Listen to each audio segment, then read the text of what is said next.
Om Jabakasuma Shankasam Kashapaya Mahadutim Tamorim Sarvapapanganam Pranatusmi Davakaram.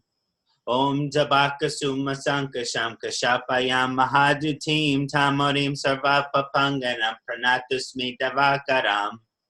Om Jabakasuma Sankasam Kashapaya Mahadutim Tamorim Sarvapapanganam Pranatusmi Davakaram. Om Ram Hrim Ram Sahasraya Namaha. Om Ram Hrim Ram Sahasraya Namaha. Om Ram Hrim Ram Sahasraya Namaha. Om Ram Hrim Ram Sahasraya Namaha. Hari Om. Om Namah Shivaya. Namaste and welcome everyone to Dr. Dharmesh DM Astrology and Kṣaṇāti Jyotish collaboration on Sun in the 12 houses. How are you doing today, Dr. Dharmesh? Yeah, I'm fine and very excited for the Sun being a king, and you and me also somewhat a king in our field. What is the position of your Sun? Yeah, it is placed very well. That is why I got a name, fame, and recognition.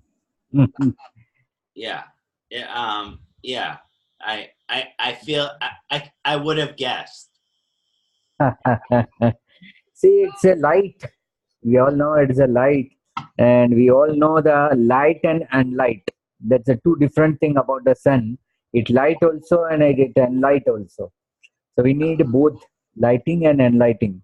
Oh, beautiful. So we can light ourselves and enlighten others by spreading the knowledge of astrology, especially a Sun, who is the father of everything.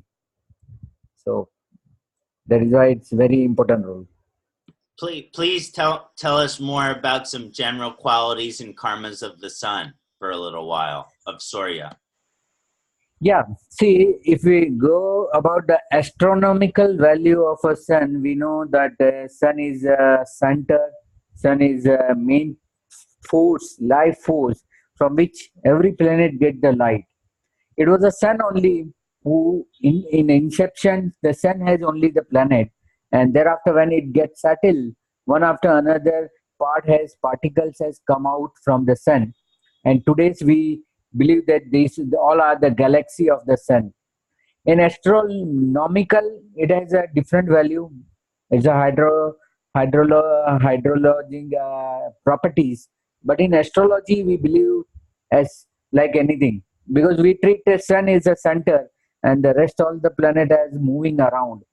And that the same thing in the person's chart also it is seen that from where the Sun is placed, his whole life is being started. You see somebody's Sun in the third house, so his life will begin, or if life will start when he start doing daring, he start going outside, he's traveling, then his life will come out. This is a life path. Sun is nothing but the life path. So we are going to discuss all the 12th house. I have also done the Sun video earlier, but that was a house wise, planet wise. Now today we'll do in the some different dimension whereby we'll see my views as well as your views, and we'll see that how the better the person can focus on the Sun. It is the only one planet which one can see by its naked eye. For the moon, we can't see sometime a moon during the no moon day, we can't see. For other day also, it is a rising and waxing moon, so we can't see complete moon. But Sun is the only planet daily we can see entire Sun, and that is a main regularity part of the Sun, that Sun always being regular, and whose Sun is powerful, they are very regular in their life. Leo sign, we know the Sun exalted sign, so that are the part of the prediction. But basically Sun is required to unlight your other planet. I have seen person born during the October 15 to November 14, whereby the Sun is doubleted. Whose Sun is doubleted, they have to always depend on others because their willpower is less, their encouragement is less. They can't see anything by their own self. Apart from the Nietzsche Bhang Raj Yoga, if sun is weak, I have seen there's lack of confidence, no good connection with the father or elderly person, and there is no life path, or soul doesn't have any direction. As our life is always charged by our soul, the sun is a soul and sun is a father, by which I believe sun is a DNA. Our DNA format from the sun, and we all the small particle of the sun only, which ultimately going to dissolve in the sun only. And that is why in our Indian culture or a Hindu culture, we daily give some water and a prayer to the sun, because we believe that one fine day we also have to dissolve in this sun only, or our ancestral, because that also sun, our ancestral also has been dissolved in this sun only. So that is why we pray the sun like anything. So this is some small item of a sun. And sun, in my video, sun video, I said that the sun is very highly inefficient planet. People have taken in the other way that sun doesn't give result. No, I say sun only show the things, it doesn't give. You can only see the planet house result where the sun is placed, sun is aspecting. You can only able to see, but sun never gives anything. It depend on your destiny, depends on your fate, karma, that how much you get. We all know the Saturn is a son of a sun. We say that Surya Putra Shani means Saturn is a child of a sun because it has first came out from the sun, and sun is a soul, and Saturn is a deeds judgment. Whatever your soul has done, that judgment is on the hand of a Saturn, and that is why people scare with the Saturn, but they don't scare with the sun. You don't have to scare with the sun, but you have to always bring focus. You always bring a light. And I have seen when we see the Sudarshan Chakra, in one of my video already I done with the Sudarshan Chakra, where we see all the planetary position from the ascendant, moon and sun.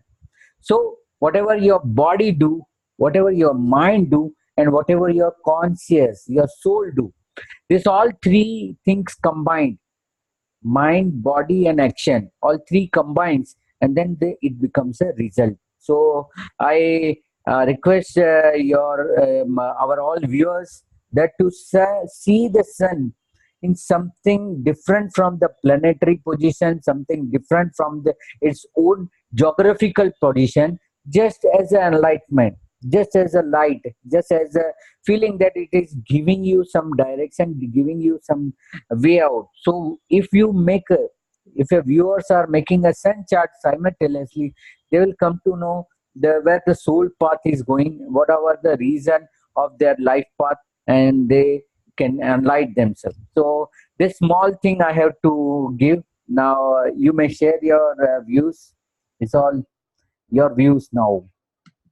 This is no small thing what you give, Dr. Dharmesh. This is a very large, deep, and profound gift what you give us. I just wanted to make sure the sun yantra was able to be seen in my video. But one of the things which I really wanted to, there, because you can see it right there in the corner. One of the things I wanted to remark about is that Surya, I say that it is the Mahagraha. That doesn't mean that it is greater than the other planets, but if you go through every society, over all of the traditions, over all of the cultures, over all of the worlds and everything like that, the ones that worship planets, they primarily will worship the sun. There are also other religions which will worship the moon, but primarily many indigenous cultures are sun worship, and we can think of Egypt as being one of these primary cultures. Now, one of my favorite English descriptions, because I always feel that the English descriptions don't do the Sanskrit descriptions much justice. But one of the things that the sun represents is truth. The sun represents truth. And one of my greatest translations of the sun is the dispeller of ignorance. That means and that's the opposite of shadow. So that means any falseness, any illusion, any ignorance, any deception, any maya, that the sun's karma is to bring light to this, is to bring removal of the ignorance, is to bring the removal of all the falseness, of all the maya, of all the illusion. So people with very strong sun position, they are here to remove that which is ignorant from this world. Well, not everyone gets along with the strong sun person because not everyone wants their ignorance to be called out. But especially if the sun is in a communication position, this person will have to call out ignorance when they see it. But this dispeller of ignorance, that which eradicates sin, that's another great translation of Surya, the eradicator of sin. Sin is kind of a Western concept, but in the Vedic, we call that samskara. So it means that we create some kind of karmic action in one lifetime, and the consequence will carry into the afterlife and may make impression into our soul into our next lifetime. So the sun carries them some scars. These carries this deep soul direction, this deep soul potential, and our soul's lessons, and our soul's future, and our soul's evolution. And those are just a few points that I wanted to make about the sun before we start discussing the sun through all of the 12 houses, is that it is the eradicator of sin. But we're not looking at sin in terms of some religion says that is wrong. We are looking at sin in terms of ignorance, in terms of falseness, in terms of evil, in terms of shadow, in terms of illusion. Because unless the sun is afflicted by another planet, it is the most righteous and most honorable king. So that's what I would like to say about Surya, and I'd love to hear you dive into the first house position of sun, Dr. Dharmesh. Yeah. So very well said. Truth. That is something, a new word I have entered today about the sun by your speaking. Truth, right? Because sun removes the darkness. So there is a truth. Very well said. That dimension has been new to the world. That sun gives the truth. Very well said. So now, as we discuss about the house-wise, we should not forget the simultaneously sign also, with sign is placed. But the placement of sun is very important in the house rather than the sign, because sign is a secondary thing. Those who are a scholar, those who have reached their advanced level, they never see in the sign wise. They see in the house wise, because that's a real physical result. Wherever we see as a sun in the sign, it is merely an adjustment of the sun, whereas in the house wise it is perfect. Now considering the first house, sun being in the first house, and first house is the soul, first house is our body, enlightenment, everything is in the first house. And what people born, when they start taking the birth, they need a sunlight. So that is the first house, which is itself as a soul. As per the rule of Parashara, that is a Karako Bhav Nashe, means when the Karak, the significator, it is in the own house, then there will be no result. Sun also, in first house, if the sun is there, there will be so much enlightenment in the body, there is so much energy in the body, and due to that energy, if person can't cope up, sometimes it happens that more of the energy which you can't sustain, you can't control, that also becomes negative. So sun in the first house, very good for the body structure. It gives a very good structure, it gives a perfect shape for the body. But immunity, vitality, this all things belongs to the sun in the first house. The confidence, soul. This all are the inner part of the body which one cannot see, that all ruled by the sun.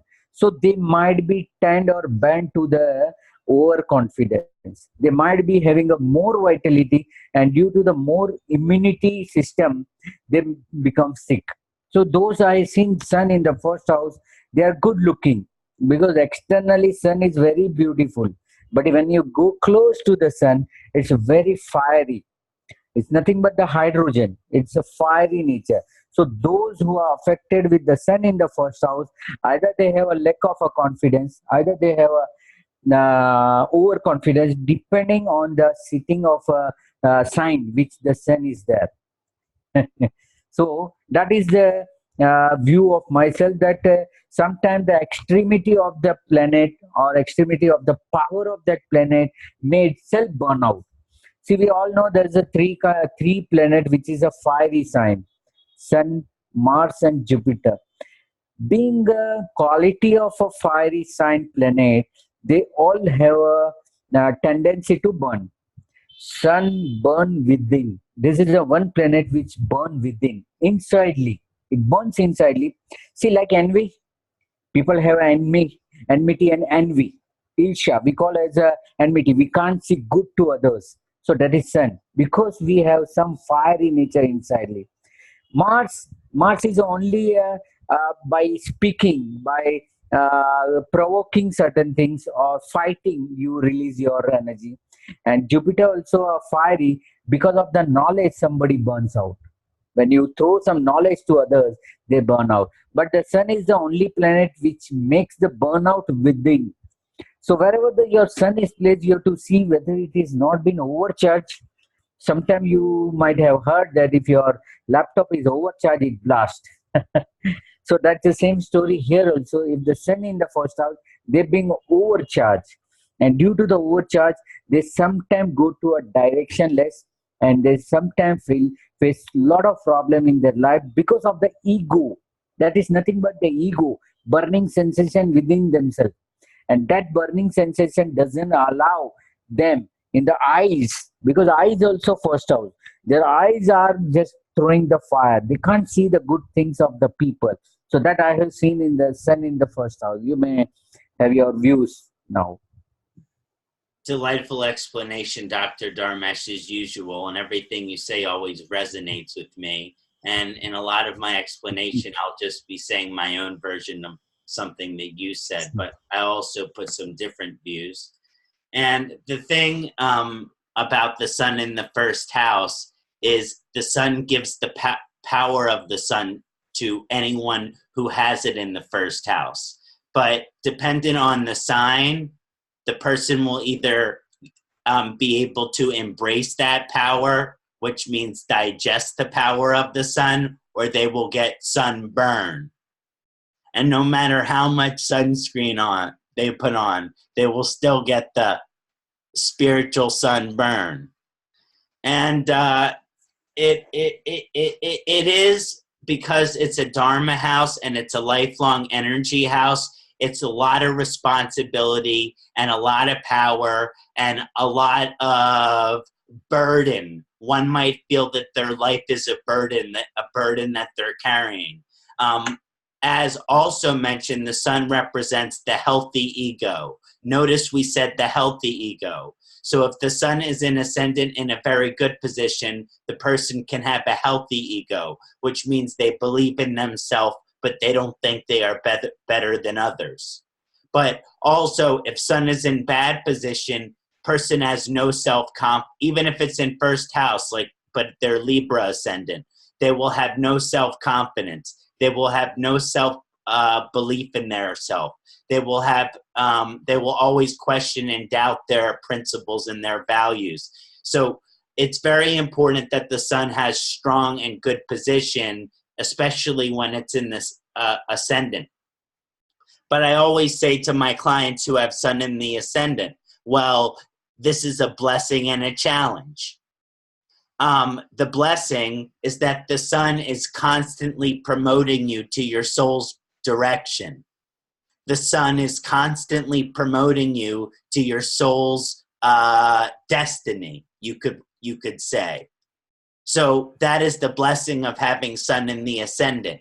But depending on the position of the sun, sometimes that can be heavy burden, that can cause sunburn, that can cause stress, that can cause pain. Sometimes we don't want to be pushed to our potential. Sometimes we don't want to do the work that we have to do. But if you have sun in the first house, you don't have much of a choice.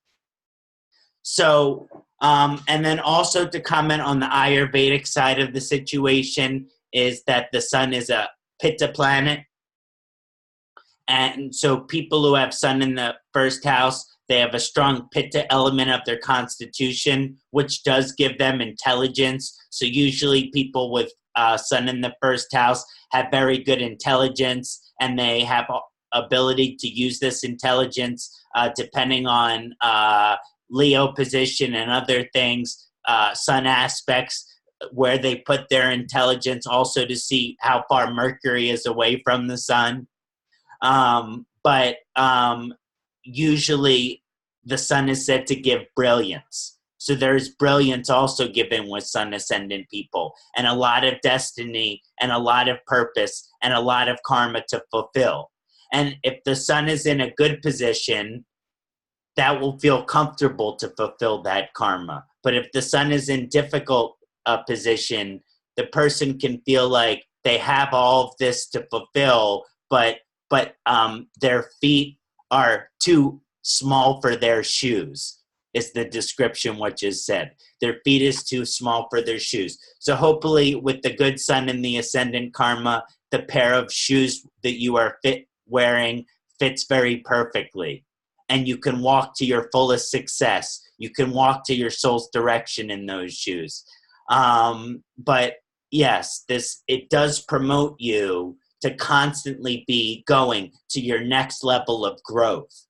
And sometimes we want to be going to our next level of growth, and depending on other positions in the chart, sometimes we don't. So that is the blessing and the challenge of the sun ascendant. And another thing that's very interesting about the sun ascendant is it makes your Surya Lagna and your ascendant chart the same. So the Surya Lagna and ascendant becomes the same. So you can read chart from both perspectives, from Surya Lagna and Lagna chart. So that is also very fascinating. Shall we discuss the second house, Dr. Dharmesh? Yeah, please. So after the first house, as we have discussed both very well about the first house, that the sun is not so favorable and not so good about the first house, but definitely it will be good in the sign of a second house.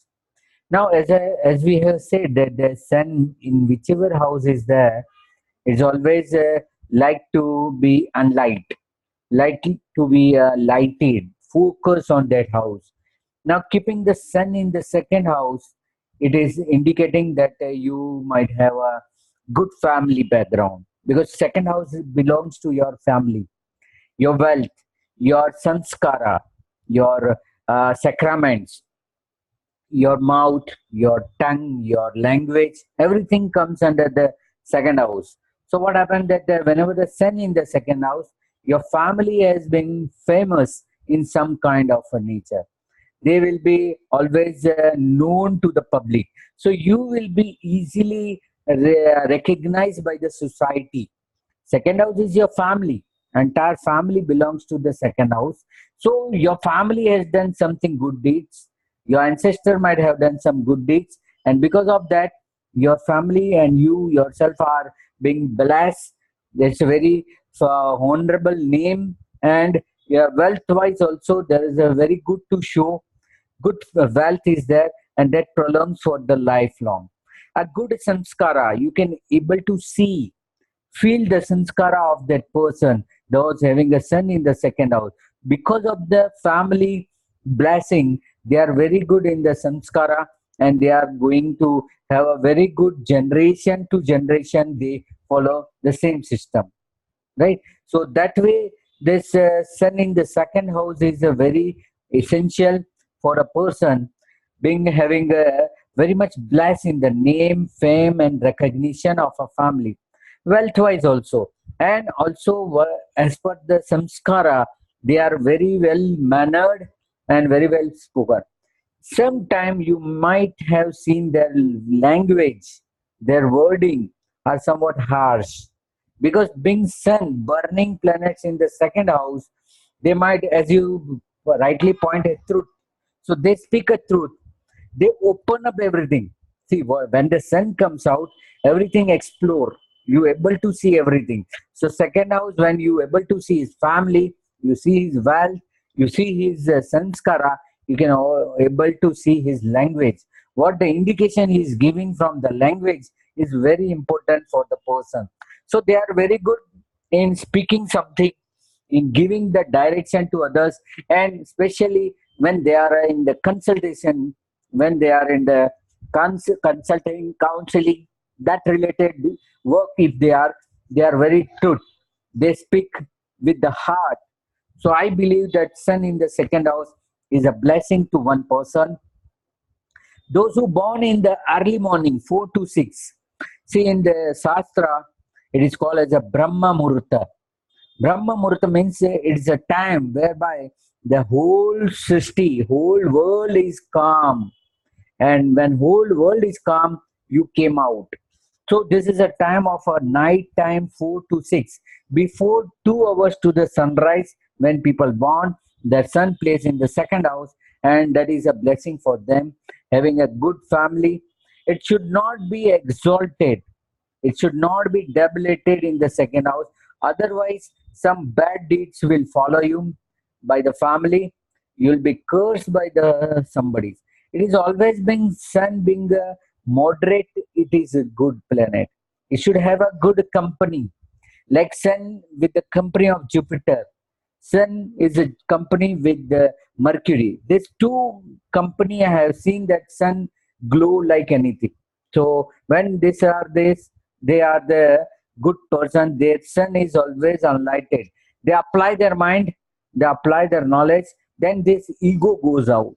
Ego goes out. And second house, as I said, it's a blessed sun with the all aspect of the family, finance, and everything, and speech wise also. Yeah, people think as a harsh because this is a truth reliving. So this is a aspect of the sun in the second house. So now you may share your views about the second house. Thank you, Dr. Dharmesh. That was quite illuminating. Sun in the second house, we'll look at the positive side and we'll look at the challenging side of it too, when it's in a good position versus a difficult position. Now, the second house is our Bhava, which means it has to do with prosperity and success and our ability to provide for ourselves. And the second house also has to do with providing for our family. So if we're truly blessed in the Artha Bhava, we can also not only provide for ourselves, but we can also help provide for the other. And people with sun in the second house, they have the potential for this highest expression of Artha Bhava. It is part of their soul's potential. It is part of their soul's direction to not only be successful in their work or career or whatever they do so that they can provide for themselves, but actually so that they can be the provider for the family. And very often people with the sun in the second house are kind of like the leader of the family or of the king of the family. Or if you're like my father, he has 7 planets in the second house. So you know that he has a strong influence on the family. So this is to very much to say that the sun in the second house, it does have a beneficial aspect to it. The challenging aspect of the sun in the second house, when it's in a difficult dignity or it's very weak or it's aspected by Saturn or Rahu or Ketu or some malefic aspect, which we're talking about here, the person can have financial struggles. The person can have financial difficulties. The person can have difficulties with their family and challenges with their family and things like that. If K2 Sun, it can show that they might lose certain family members. If it's Mars and Sun, that's a very hot position. So maybe they get an argument or fight with some of their family members at certain time. So even though there is this positive side, there's also this challenging side of it too. The Sun in the second house is very good position for the development of one's career or the development of one's work. So the Sun is very satisfied in the second house when the person has recognition. It not completely like the 10th house, but a little bit like the 10th house in terms of recognition and reputation. And the second house is the house of the savings account. So when you have the Sun in the second house and it's in good position, you are able to save money. When you have Sun in difficult position in the second house, it is difficult to save money. And it can show the way that you spend money and what you like to spend money on. Now, also, the Sun in the second house, as mentioned by Dr. Dharmesh Ji, has to do with the mouth. It has to do with what we put in our mouth and the way we express the words from our mouth.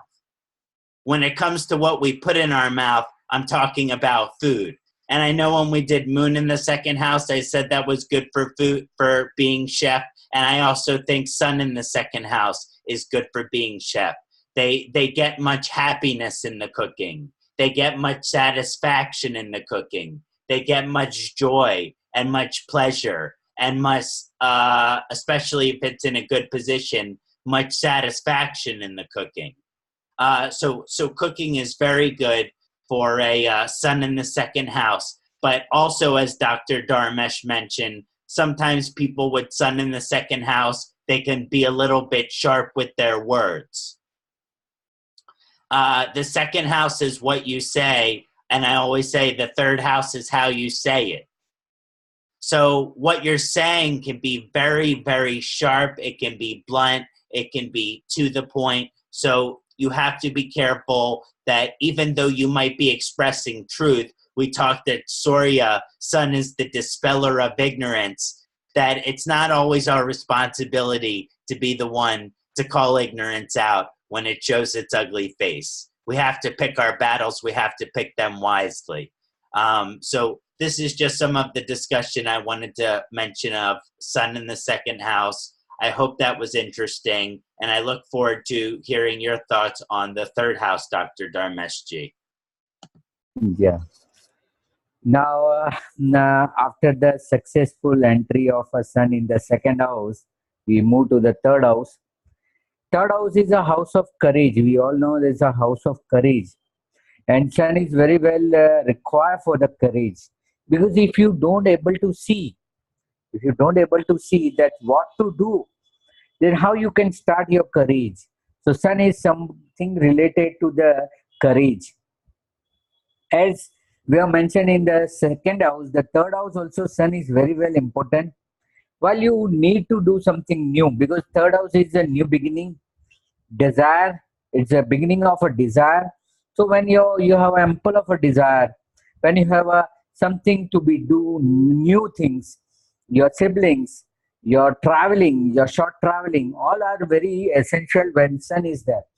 See, one thing we have something mixed about the Sun in the second house is that Sun when in the second house, it aspects the 8th house.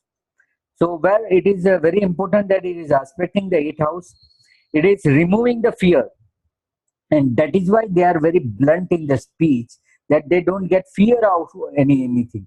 Because directly it light your 7th aspect to your 8th house, it will expose your fear. You are aware about your fear, you are aware about the consequences which are going to happen, and then you will be very much alert about your needs. And likewise the third house, when you speak about the third house Sun, it is very important for doing new things, new beginning, and Sun itself is a new beginning. Those having a Sun in the third house, we are very lucky on doing a new things. They are always engaged in some or the other way into the new venture, new work.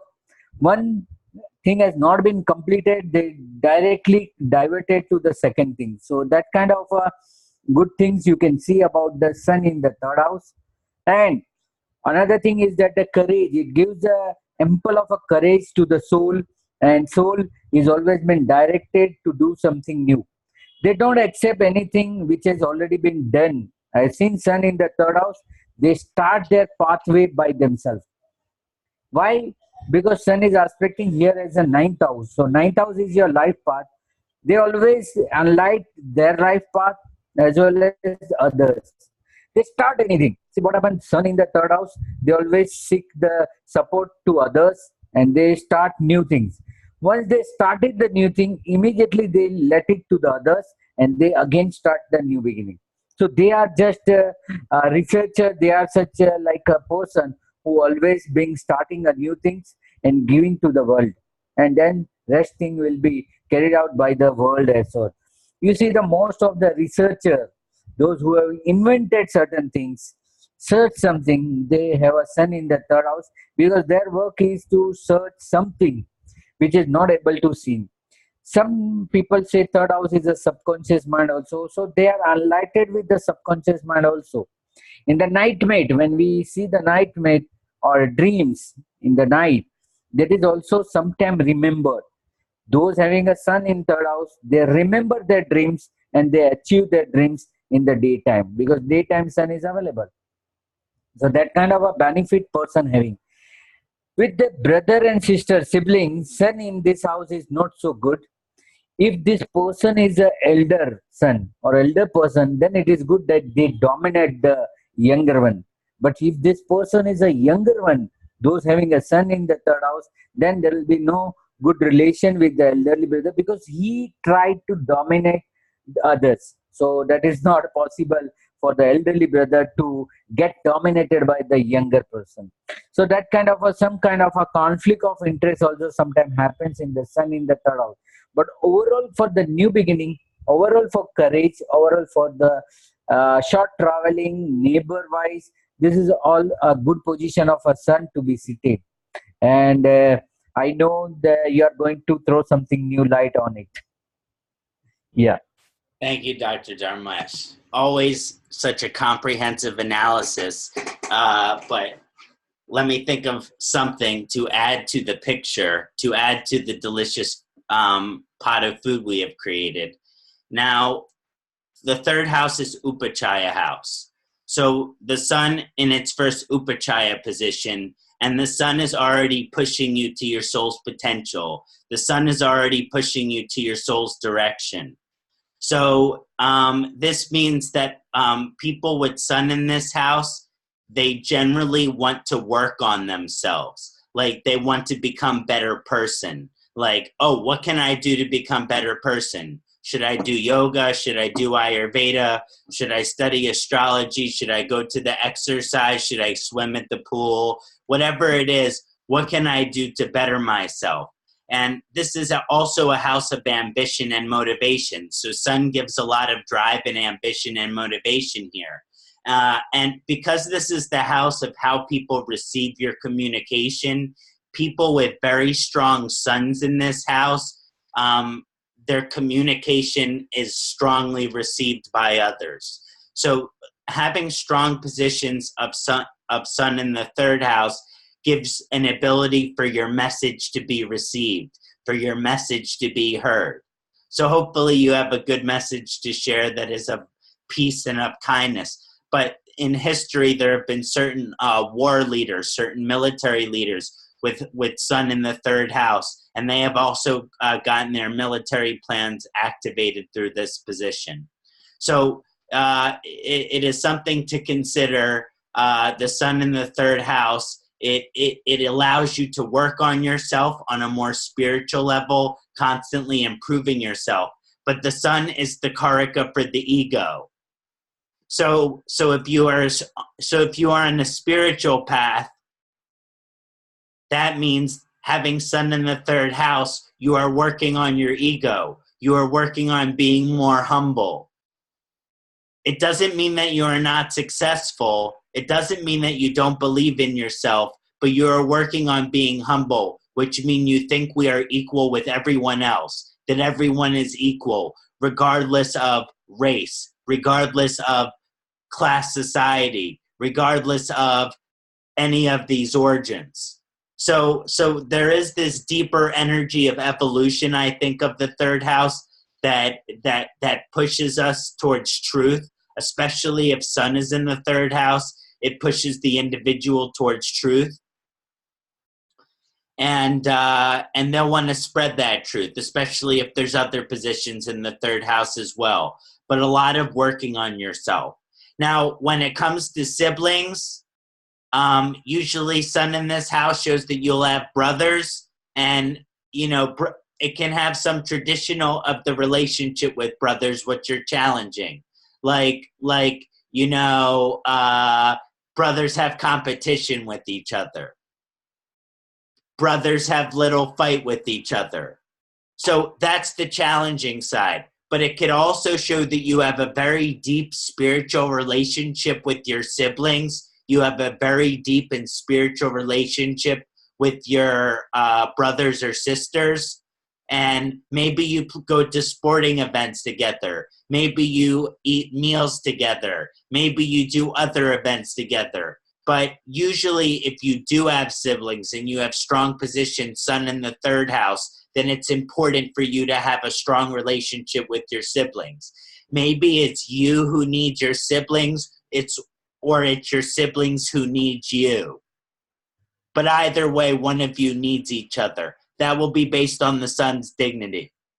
But this is very important position in the Sun's house, is that it is part of the responsibility of the native to have strong relationship with the sibling when Sun is in the third house.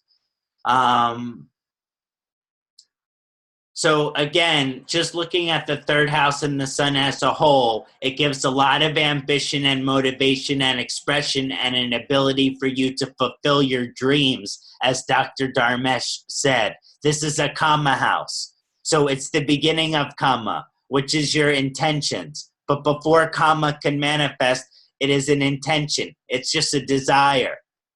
So when the desire begins to start, that is how we begin the manifestation process.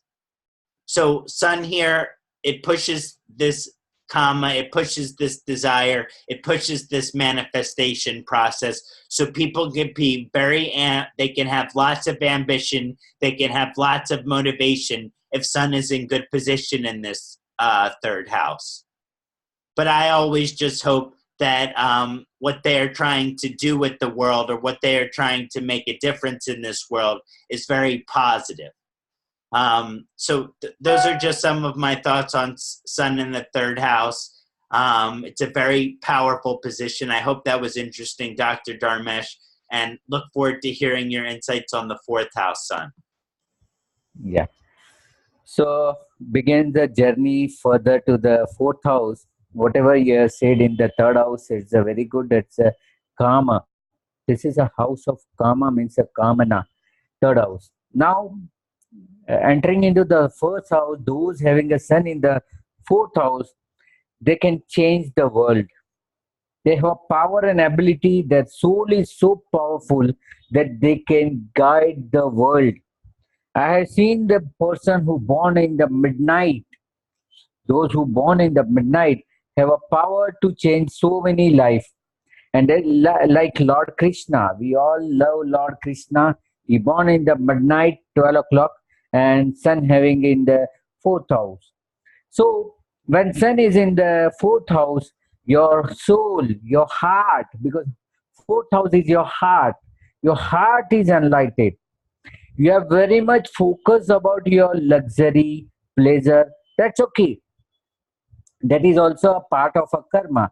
But you are very well truthful. You are very well loyal to your heart. Your soul will be blessed with the good heart. And you find a person with the good heart people. So you meet a people to whom you have some connection in the past life, because fourth house denotes something related to the natives pleasure of a past life. It is also a last phase of a life when person is in the deathbed or about to leave this earth, this is a fourth house. Ultimately, fourth house is a place of pleasure. So by sun placing here, you able to see the pleasure. You can able to see the pleasure, as well as you can able to feel and enjoy the pleasure. Here, the person have a balance of all kind of a pleasure. He will not incline on anything which is obsessive. Like people have only one kind of a pleasure, collecting of a cars, fourth house. People having a multiple house, Mars. People know the multiple knowledge about the subject, Mercury. But when talk about the sun, they have a balanced things about all the material pleasure or other pleasure. So fourth house is for the heart. Fourth house is for the soul to rest in the heart. So they don't see anything, they really feel everything. And Kal Purusha, it is a Karka Rashi. We all know it's a Kal Purush fourth house. It's a Cancer sign, whereby it's a merely a feelings, and that sun gives the feelings about the pleasure. Not being receiving the pleasure, you are imaging the pleasure. That is the greatest pleasure I seen. That you have already planned to purchase a car, but prior to purchase or prior to deliver your own car, you start feeling about the car and luxury. That is the sun in the fourth house. They don't really possess the thing, but they feel everything by heart. So that feeling, that visualization, that scene, things given by the sun. So they able to see the pleasure. One more thing is that while sitting in the fourth house sun, it is also enlightening your deeds. By aspecting the seventh aspect to the 10th house, it will also make you aware about your deeds. It's not only a pleasure. See, apart from sun, if any planet seated in the fourth house, they only thought about the pleasure side. They never start working of the pleasure. See, working of pleasure and pleasure is both a different thing. Whenever any planet seated, except the Ketu, whenever any planet seated in the fourth house, obviously they will aspect the 10th house. Except the sun, all the planet, moon, Mars, Mercury, all the planet while sitting in the fourth house, they only think about this house. They are selfish. They are thinking about this house pleasure only. They are not seeing their deeds. The sun in the fourth house, they are aware about their pleasure. They know how to enjoy the pleasure. Simultaneously, they know how to work for pleasure. They are enlightened with the work. So that is a great thing about the sun in the fourth house, that they are aware about their own pleasure. They give the pleasure to others. That is why I say that the sun in the fourth house, always they are a spiritual person, or we call as a Mahapurush. Mahapurush means he has something different knowledge and make a changes in so many his life. It will not put a person only into the pleasure, but making him aware about the deeds, what he has to do, then only enjoy. That is the message of a sun in the fourth house. So sun in the fourth house in the all the aspect is just the first entry of a spiritual sign, because the fourth house is a house of spirituality. It's a watery sign where the spirituality really starts. So they are starting their spirituality by enjoying everything, and then giving that kind of enjoyment to the others. So sun in the fourth house, they themselves are only not satisfied with the pleasure. They try to give, they strive to give that same pleasure to the others also. So that is my view all about the fourth house sun. Now you may put your views about the sun. You said 99% of what there is to say, but there is one thing which I always found interesting. And I always found there is a lot of ancestral karma in the fourth house. And when you look at sun in the fourth house and moon in the fourth house, you're dealing with a lot of ancestral karma, because the sun is the soul's direction and the soul's responsibility. So having the sun in the fourth house gives a lot of responsibility and purpose and direction and the soul is satisfied, the soul is happy through its devotion to the family. So I like the sun in the fourth house as a very good position, as long as the dignity is in a good position and everything. But the moon in the fourth house, we call that the matriarch, which means that's the queen of the family. The sun in the fourth house is the patriarch. That's the king of the family. But you have to think of it from an ancestral perspective. So it's not necessarily that the oldest man in your family is the king of your family. It could be your father's mother, or it could be your father's grandmother, because you're talking about an ancestral lineage. You're talking about an ancestral chain. So it's important for people to know with sun in the fourth house, how important their ancestral karma is.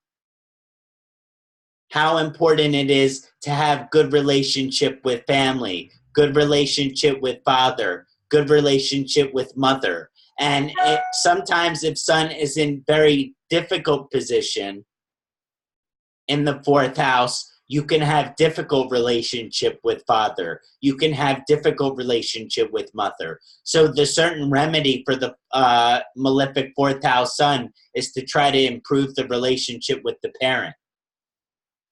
But there is this strong ancestral karma linked with the fourth house, and having the sun in the fourth house can show that that eventually you will become the patriarch of the family. That doesn't mean that you can't be a woman either. Sometimes it just means that you are the glue that hold the family together. In my family, this was my grandfather. He passed away, and now I don't know who it is, but it will be passed to another family member. So always, who is this patriarch that is the glue, which is holding the closeness and the love and the goodness of this family together? And that is also the sun in the fourth house. But it is also worth mentioning that the sun has 100% aspect on the 10th house in the fourth house. So that means that people with sun in the fourth house, they have this love of their family, but they also have this love of their career. And it's always a balance. Can I balance my love of family and my duty and dharma and responsibility with my family with all this desire for success in my career? And again, the sun has to be in a good position. But if the sun is aspecting a very comfortable 10th house, the career is going to be very important, just like the family is. So the question is the balance of the career and the family with the sun in the fourth house. How do we truly give everything that we can give to our family and also give everything that we can give to our career? Well, it's not easy, but people with sun in good position in fourth house, maybe they have more grace with this. But those are just some of my remarks on that I hope were interesting on the sun in the fourth house. I hope that was interesting, Dr. Dharmesh Ji, and I would love to hear your insights on the sun's signification in the fifth house. Yeah, very well said about the ancestral things that has been known to the viewers, that this is also one aspect of ancestral blessing or ancestral connection in the fourth house. Very well said. Now, entering in the fifth house, as per the Kal Purusha, it is its own sign. It is a own placement of a sun in the fifth house, and sun is nothing but reflecting your deeds. It is giving you a chance that, see, you have incepted from me only. Whenever sun in the fifth house, that means they are very much alert about their past life. Sometimes you might see that they are know about their past life. They can speak some instant of their past life. When sun is exactly pointed on the center of the fifth house, that is a Bhava Madhya, when it is exactly in the center of the fifth house, I have seen that person are very much aware about their past life.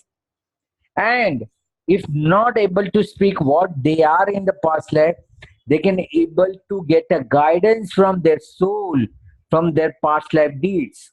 Is it not something great?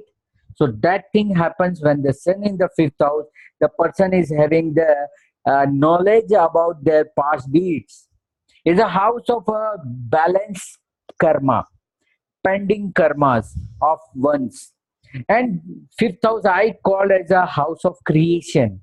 What you have created is a house of accumulation of things. Fifth house is nothing but the storage.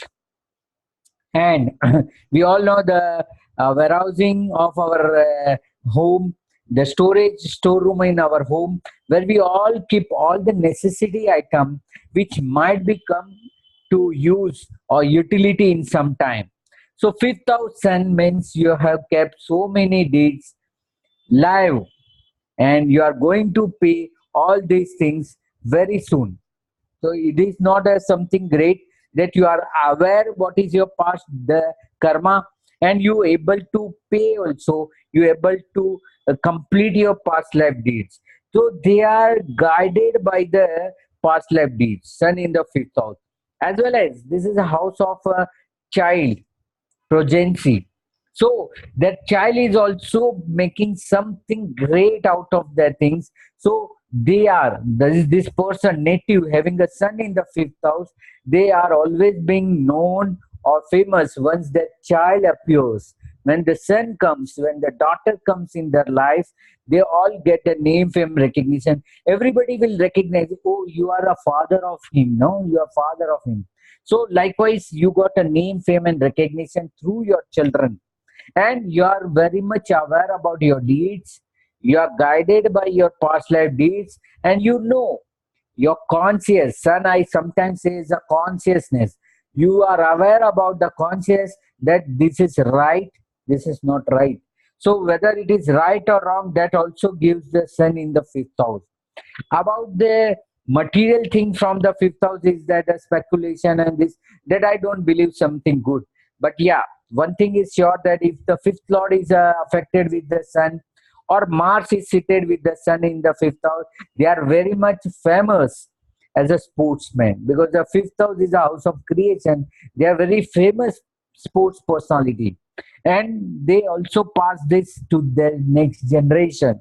They create certain things that will become a landmark or benchmark for the next generation. Because for thinking of a next generation, not only for their own child, but they put some pathway, some guidance to the future generation, that is giving by the sun in the fifth house. So I'm very much satisfied with the sun in the fifth house. Also, it aspect the 11th house by completing your desire.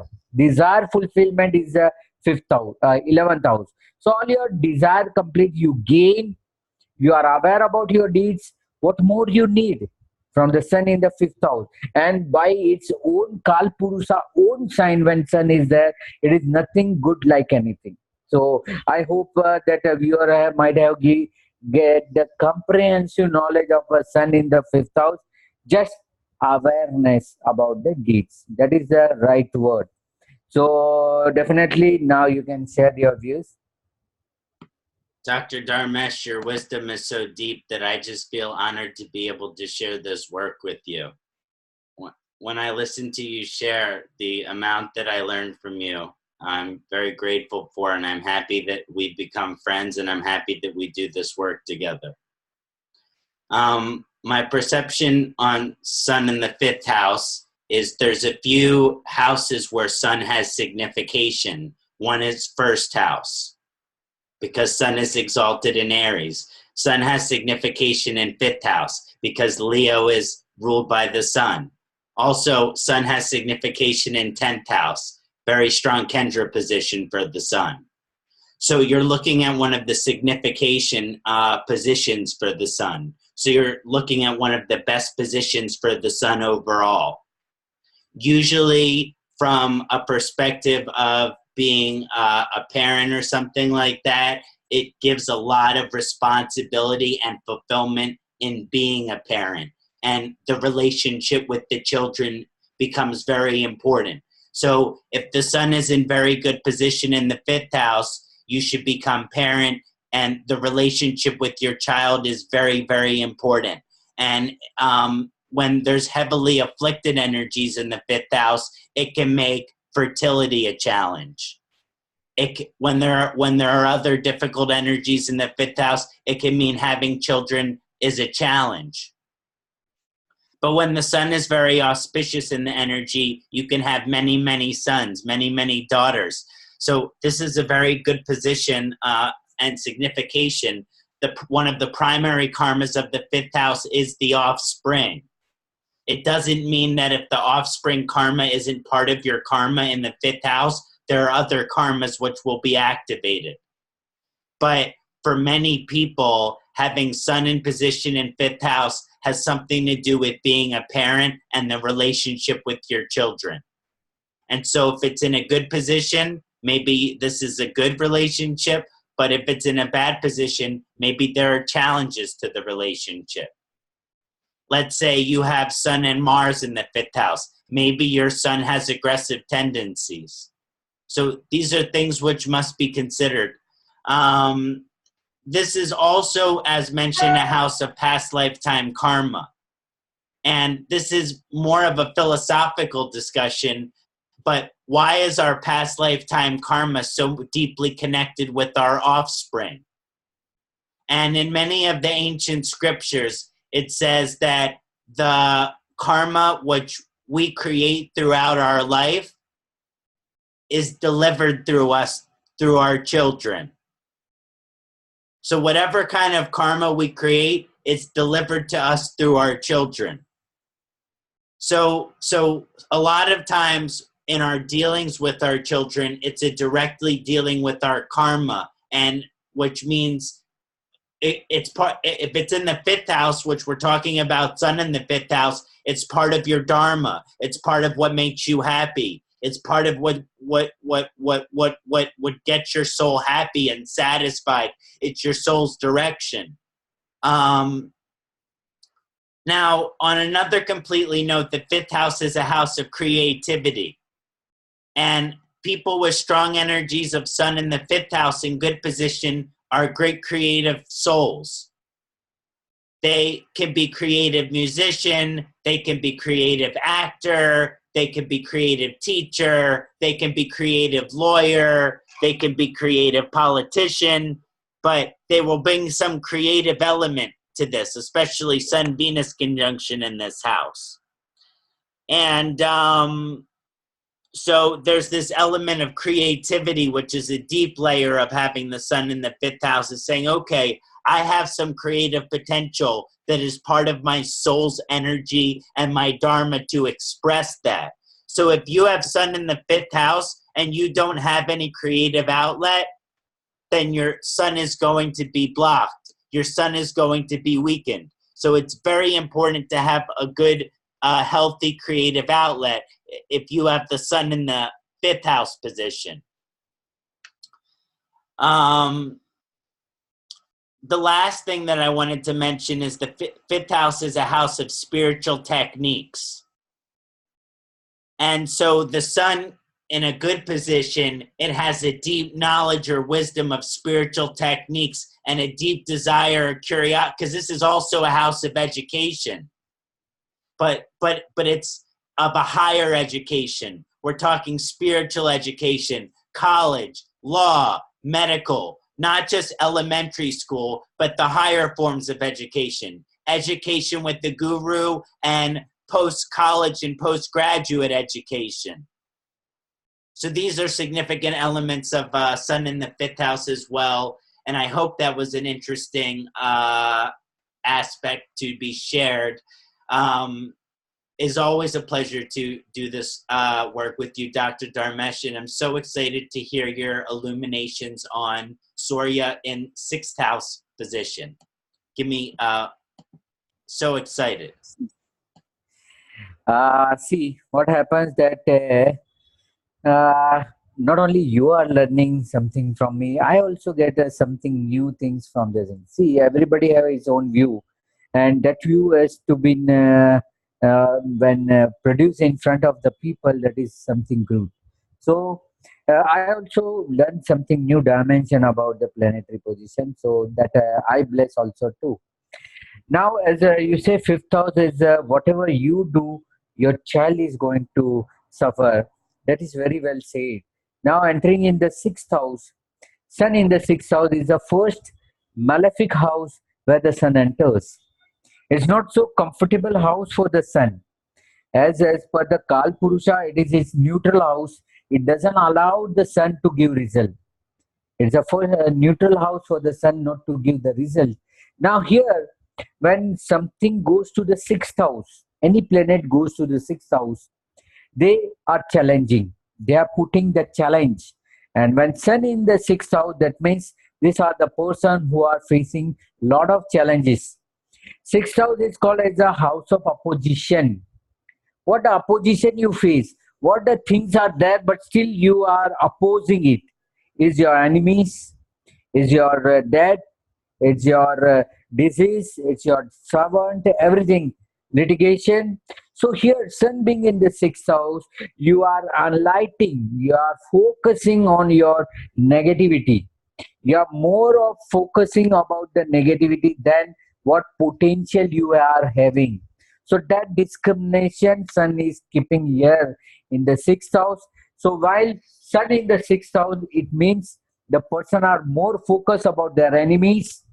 Persons are more focused about their debt. They are more focused about their all kind of bad deeds. So that it is not there. They are half of the energy, or I may consider the entire energy they are using for the uh, defeating the enemies. So this is not something good connection of a sun. So sun whenever is in the sixth house, it is not good for the sun, as it is a karaka of a first house. It is a significator of a first house, and placing six from it. So they themselves are challenging their vitality, immunity. They throw something in their body. They put something in their mouth, which makes them sick. And sun in the sixth house, I've seen that the person are always having a genetical disorder. What your parents is having, that kind of a deficiency you also carry in your body. As I mentioned earlier, that the sun is nothing but the DNA. So that disease has came through DNA in your body by your parents. So this is sun in the sixth house means they are aware that which kind of a disease they are going to face, which kind of enemies they always have, which kind of debt they are going to create in their life. It is good for the job, those who are into the job, secure job, government job, those who are serving the government. Sun in the sixth house is very good, because every now and then you have to face the challenges, every now you have to face the enemies. So this is good for the person working in the army, navy, air force, or government services. They have a sun in sixth house, they will elevate their position one by another by defeating the enemies, because their rank will be lifted when they defeat the soldier, the enemies, and they win the war. So such kind of a sun is very good. But for the egoist person, sun in the sixth house with the own sign, exalted sign, they are the egoist person. And because of the ego, they are creating their enemies, their disease, their burning senses, and they are performing some act, not eating the proper food, or eating which is irrelevant to their body. They are inviting the disease. As mentioned earlier, the sun is nothing but the light focus. So here your life is focusing only on your negativity, only on your deficiency, and you are not progressing in the right direction. Apart from, as I told you, apart from the soldier life, this is very difficult for the person having a sun in the sixth house.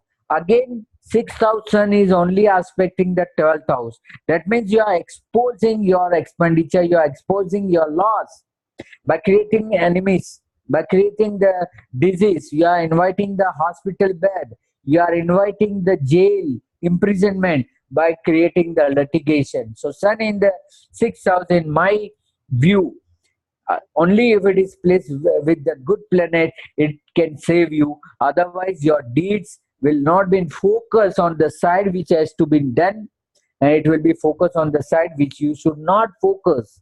So this is a, primary result of the sun, as I can see for the chart. Now you have your say about the sun in the sixth house. As always, so much being said by you, Dr. Dharmesh. I just want to add a few things on to that are interesting to think about and to speculate upon. And the sixth house sun position can be considered difficult. So let's talk about the negative first, and then I'll talk about some of the positive. As mentioned, this is the house of enemies. Now, if you have Bijaprit yoga, like you have sun in the sixth house, but it's also Leo, then you have a special yoga, which gives you conquer enemies. But this is something which is valuable and rare. Not everyone has such a great position. So it means that you are vulnerable to your enemies. And if the sun is in a difficult position in the sixth house, then you are very vulnerable to your enemies. And I don't mean that someone's going to come out there and attack you and hurt you or something like that. It's just someone might try to manipulate you. Someone might try to take advantage of you. Someone might try to use you for something that you don't know that you're being used for. So this is just an example of some of the difficult enemy vibration. But also Vijaprit yoga, high position in here, these people are very conquering of their enemies. So there are both sides of that from that perspective, but that's a difficult karma of the sixth house. And as Dr. Dharmesh mentioned, Dr. Lad used to mention, this is the house of the first three stages of disease. Sanche, Prakop, and Prasara, which means that the Vata Pitta Kapha is very accumulated and it's aggravated, but it has not entered the tissue. It's still aggravating the tissue, but it hasn't completely entered the tissue yet. So it means that the doshas are very high, so the balance of the body is out of balance, but it's not to a point of anything fatal, because that's more with the eighth house. So when we look at the position of sun in the sixth house, it shows like the genetic, as Dr. Dharmesh mentioned, it shows on a genetic level how you go out of balance, which means how you will go out of balance. And the sun is a Pitta planet. So odds are Pitta is an element which you go out of balance with. But there are other signs. If it's in Libra, that's a wind. Then you have Vata. So there are other elements that can be affected for you to go balance with.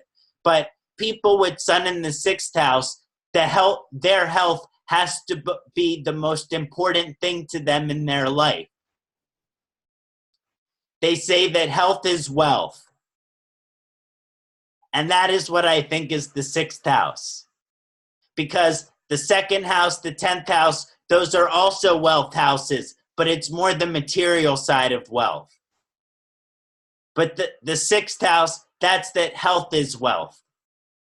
And if you have your health, then you have everything. Because you have the longevity to fulfill everything. And even in the ancient sutras, it says the purpose of Ayurveda is so you can fulfill Dhammartha Kama Moksha. So the whole point of living a long life is so you can fulfill everything that you need to fulfill in your life. Because if you don't have the longevity, you won't have the time to fulfill it. So sun in sixth house is very powerful position for these people to take care of their health from all different perspectives and to make sure that they maintain balance. Their body goes out of balance easily.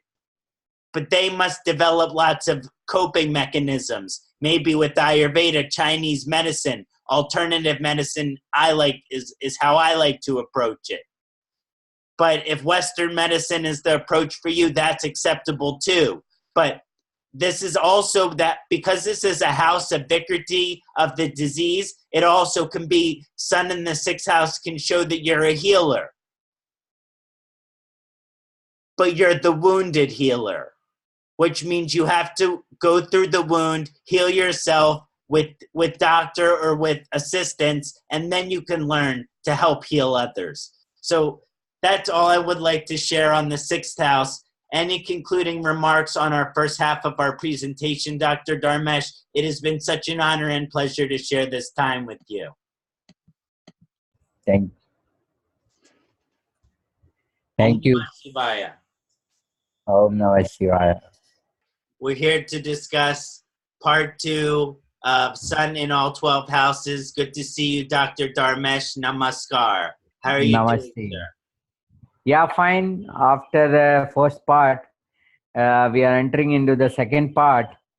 And very interesting first part we have already done. So viewers will be very much benefited with the second part very soon. So just begin the story. As an introduction, we should again say about the sun that we have discussed that sun is a light, sun is a soul, sun is a deeds performer. So that we are showing the sun in the different houses, so that viewers can know that what the sun is and how the sun is effective in everyone's life. So yeah, just we can start with the sun in the 7th house, right? Until today, yet we have completed sun placement in 6th house. Now we are entering the sun in the 7th house. So should I begin? Please, sir, please. Yeah. So sun in the 7th house as compared to the other house, this is also one of a house where sun is weak. Weak in the sense, even though it is a Kendra, it is a weak because as per the direction, it is a west. So west where the sun rests, and sun doesn't give any say in the 7th house. Again, the Kal Purusha, if we consider 7th is a doubleted sign also, as per the Kal Purusha in Libra, it doubleted. So sun in the 7th house means your opposite person always try to guide you.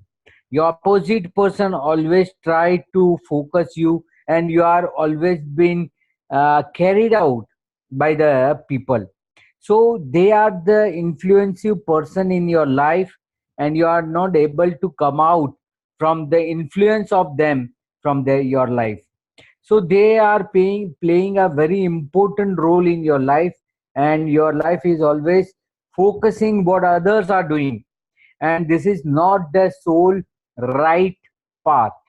This is not being told to the soul that to follow others, but soul has been guided just to do your own things, not to focus on any other person or personality. But here the sun is highly influenced by the deeds of others, and they forget what their karmas are there. Basically, we see that's a partnership house, a marriage, matrimonial relation, and a public appearance. 7th house is a public appearance, how you appear in the eyes of a public. So here what happened that the public always judge you.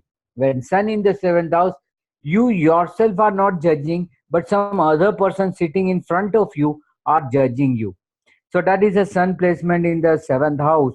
And basically, the opposite partner, your social or commercial partner, either you are doing business in the partnership or your marriage partner, matrimonial partner, they are so much egoistic that you always try to balance with him or with her. So this is also not so good for the own self things. Yeah, it unlike yourself, it's a good thing that it is being aspected to the first house, so it will make you remember what is your duty. But still, it is not good for the people who want to rise alone, who rise in the soul, they rise in the spirituality. This is not a good house. So by placing the sun in the 7th house, it means a light is placing in the place of darkness. So it is affected with the darkness, and you will be guided, followed, and drawn by the other people's soul. There are higher soul in front of you, and which dominate the will of yours, and because of that you can't say anything in front of them. So I believe the sun in the seventh house is not so favorable. Instead of it's being a kendra, instead being it's aspecting first house, but people will forget their own duty and they are following what others are doing. So that's my view about the seventh house, and I equally appreciate your view simultaneously. Please. Sometimes you speak very poetically and you sound very much like a poet the way that you speak about things. Remember, when we look at sun in the seventh house, we remember that the seventh house is the house of Libra, and that sun is the debilitation sign of the Libra. So there is a difficulty of having sun in the seventh house, which is considered generally very challenging. Now, if it's exalted and in very good position, you can have a very powerful partner. You can have a very powerful position. You can be very successful financially and have good business contracts and business relationships and all of these things. It's very good for business contracts when it's in a very good position. But it's very difficult when it comes to the romantic relationship. The sun in the seventh house, you would think would be, oh, that's a good position for love and marriage, and maybe it's possible. But as something Dr. Dharmesh mentioned, you put all of the energy on somebody else. So the sun wants to be independent. The sun wants to be free. The sun wants to stand in the sky and shine its beautiful, beautiful rays of light. And it has this sense of wanting to not be controlled, wanting to not be free. So the seventh house tries to control the sun, which means the partner might try to control what you wear, what you do, how you think, what you should believe. The partner has too much an influence on the individual, so the person doesn't get to be truly independent. It doesn't mean you can't have happy marriage if you have sun in the seventh house, but you have to respect the independent aspects of who each individual is. So it's not a curse to have sun in the seventh house, but it does make you work strongly on the relationship. And in a good position, it's good for business contracts and business agreements, and could also even lead to some fame and recognition. So it is a real mix of good and bad, but a lot of challenge comes from that debilitation sign of Libra, where we know there could be difficulty in relationship and how we relate to others. So I hope that was beneficial on seventh house, Dr. Dharmesh Ji. And if you would like to discuss the eighth house sun, I would be most excited. Yeah. Yeah, very well said that somebody's ego will spoil your own individuality. That's a core part of the sun in the seventh house. Now, moving forward to the sun in the eighth house. See, this is a house of fear. We all know there's a house of fear. And placement of a sun from its first house to eighth house is not so good. But on the aspect of the our community, like astrologers, like astronomers, researchers, occult science people, it is a bless for them. And eighth house, we all know it's a house of research. So your research will be always been appreciated. Your fear will be always been come out. See, when the eighth house is called the house of fear. So whatever the fear lies within the body, that comes in the eighth house. And our greatest fear is our death. If we die, that is our greatest fear we have. So what happened there, when sun is placed in the eighth house, your enlightenment is there in the side of a darkness. The life which is in the dark is now come into the shadow, now come out from the shadow. So this is a right place for the sun. Even though people believe that the eighth house sun is not well for the health, it is not good for the reputation, but I believe at least they can adversely comes up. Like in the occult science, they are very much interested. They are like a tantric, they are like healers. They are very good in the field of healing people and saving the life of other people. They themselves might not be in the good position for them their own health, but obviously they are the person who always gives the good life, quality life to others life.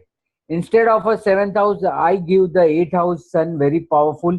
Being it's a friendly sign. If we see about the Scorpio, it's friendly sign, and simultaneously it is a house whereby you will be coming out of the world.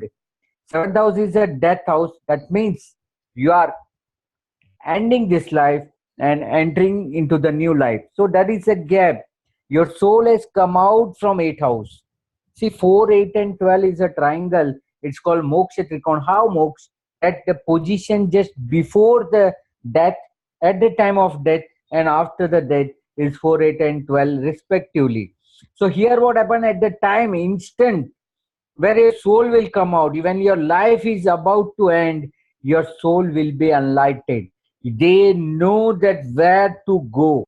So sun in the eighth house, in the darkness. See, every people die in the darkness. Means they don't know where they have gone, where they are supposed to go. But the sun in the eighth house, I believe good for the not as a material world, but for the spiritual people. They got awareness that where their next life lies, where the next life is lies, they come to know, and accordingly they prepare for themselves. And there are so many people who take a death by themselves. It's not a euthanasia. I don't promote the euthanasia, but this is the consciousness about the death. They are aware about their death and they are planning about their death. It's not suicide. That is a third house. It's not a mercy killing or euthanasia, but it's our saint life. See, our saint, when they about to come to know that their time has arrived, they go to the cage, they left the food, they left the everything, and they go into the samadhi. When they utter the highest samadhi, meditation, they dissolve the body and the soul rise up. So this is a way where the sun in the eighth house, they lift their soul into the next life. And that next life we are going to discuss in the ninth house, because ninth house is the next life. But this is nothing but the preparation or about their next life. It's just a first beginning part of a ninth house. It's just an introduction part of a ninth house. That is why I like that fear comes out, their life will be enlightened, and they enlighten the other soul, they lift the other soul from the dark. What more people want from eighth house sun? So definitely you may give your valuable suggestion here. Beautiful insights, Dr. Dharmesh. Thank you. Everything you said really touched me and resonates with me on a deep level. When we look at sun in the eighth house, now we're looking at Dusthana position. So it's moksha position. So that means the soul's direction is moksha.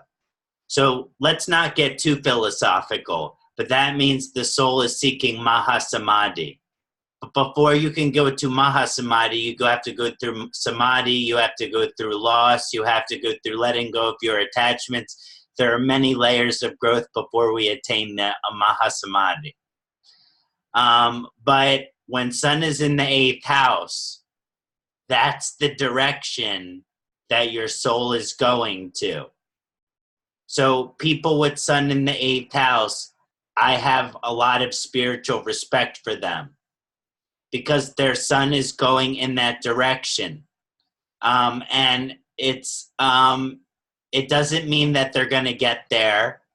It doesn't mean that they're anywhere near there. It doesn't even mean that they know what it is. But it means that eventually their soul it's driven in that direction towards moksha. Now, these are some of the positive aspects of it. The eighth house is also the house of the mystical, of the cult. And the sun, it seeks to be the king. So when the sun is in the 8th house, it wants to be the king of the occult. It wants to be the master of the occult. So in this energy, you come out of all types of healer, Ayurvedic practitioner, yoga practitioner, Vedic astrologer, pranic healer, marma healer, acupuncture, reflexology. But you get all the alternative types of healing in there. And when sun is in position in this house, sometimes people have special gifts. One of the exaltation positions of sun is Ashwini. So let's say you have sun Ashwini in 8th house. Well, then there is no doubt that you have a spiritual gift as an Ayurvedic practitioner, because the Ashwini Kumara, the Deva of the gods. So there is this very profound energy that leads towards healing and the healing process and really becoming a healer as the soul's direction or the soul's destiny, in addition to the idealistic Mahasamadhi. Now, this is also from a Ayurvedic perspective, the house of the later 3 stages of disease. Sthana, Shreya, Vyakti, and a beta stage disease, which means now no longer the dosha is just aggravated, but it is gone aggravated to so much that it is deposited in a specific tissue. And depending on how long it has deposited in that specific tissue, it will make permanent changes and eventually destroy the tissue. A good example is like a cirrhotic liver, a liver with cirrhosis. So this is just, that's pitta in the liver. So we go through these different stages of disease. So when you have sun in the 8th house, they call it the house of vulnerability, because you're vulnerable to these later stages of disease on some deeper spiritual level. So that's why it leads you on a path to healer. That's why it leads you on a path to healing in some way, the investigation of medicine or astrology or spirituality or something deeper, something more meaningful, as a means to prevent disease in your life, to prevent the manifestation of disease in your life, to know what puts you in deep imbalance. And sometimes with strong energies in the 8th house, there are certain things that normal people can do, but because you have sun in the 8th house, you cannot do them. So normal people can drink the alcohol. They can have beer, they can have wine. Sun in the 8th house people, no alcohol. Some people, they can smoke the marijuana, they can smoke the banga. Sun in the 8th house people, no banga. So it is something very important that also has to do with the moksha elevation, is that when we use drug for spiritual experience, that is just a shortcut. But the only way to truly get there is through sadhana and spiritual practice and focusing more on the spiritual energies, although you might be tempted to take the shortcut with the sun in the 8th house. So that's what I have some to say about that, and love to hear your insights on the discussion of the 8th house, and also very much looking forward to your presentation on the 9th house, Dr. Dharmesh. So very well said about the 8th house sun, and we both are agreed on the same point, that it's not it's an enlightenment for our own life and others' lives.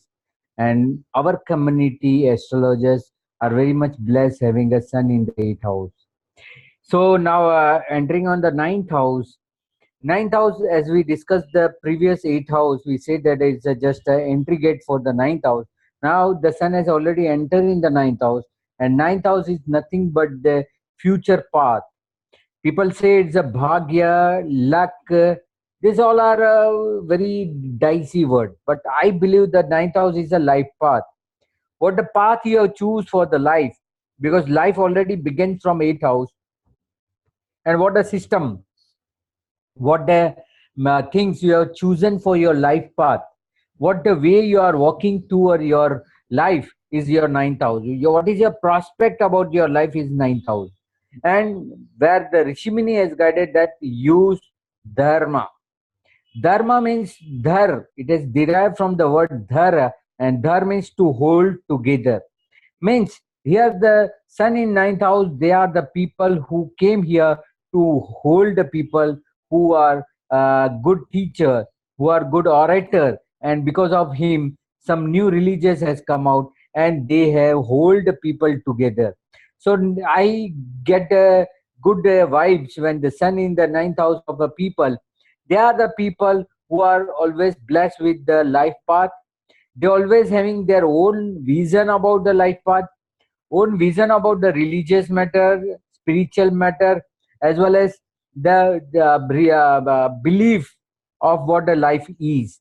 So they show the good right path. As we know, the Jupiter, the Guru is also from the ninth house. So they are a Vishwa Guru. They are the teacher, a world teacher, where they are a good orator, and by their own oratory, it is benefit for the whole human being.